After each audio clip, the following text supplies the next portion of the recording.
Okay, this BMW M4 was repaired in February, and look, it's crashed again. Almost the same spot, same kind of accident. We can't fix cars as fast as people crash them. In February, both frame rails were deformed. You can see that repair process in my old video.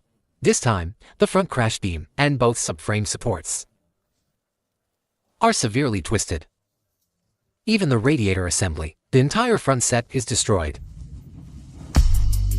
Now, let's take a closer look. In past videos, people often comment, big accident or frame damaged. Why fix such cars? They'll fall apart on the road. Second crash will kill you. We see those comments a lot. As a craftsman, those words hurt. It's a bit sad, honestly. Coincidentally, this M4 crashed again. Let's check its safety. Visually, the frame is almost perfectly straight. No deformation at all. The previous repair held up perfectly. When I fixed it last time, I said, the most important structural part is the subframe cradle. It's more critical than any other component. Let me show you directly. This one. From this crash. Look at the wheel. The impact force was enormous. Everything's crushed. Imagine that. All the suspension components are mounted on this cradle. It's the foundation of the chassis.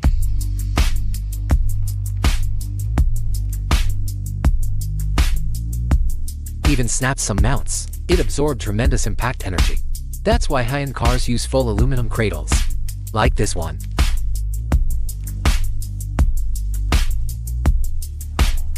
Mine's done for. Alright, let's check the interior. About safety, a airbag system. The steering wheel airbag is intact. See this? It's brand new. You can tell it was replaced. Feels solid and heavy. We always replace airbags. They can't be reused. Every car we fix, we treat it with care and precision. Safety is always guaranteed. Alright, stay tuned for the repair progress.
Remember to follow before you leave.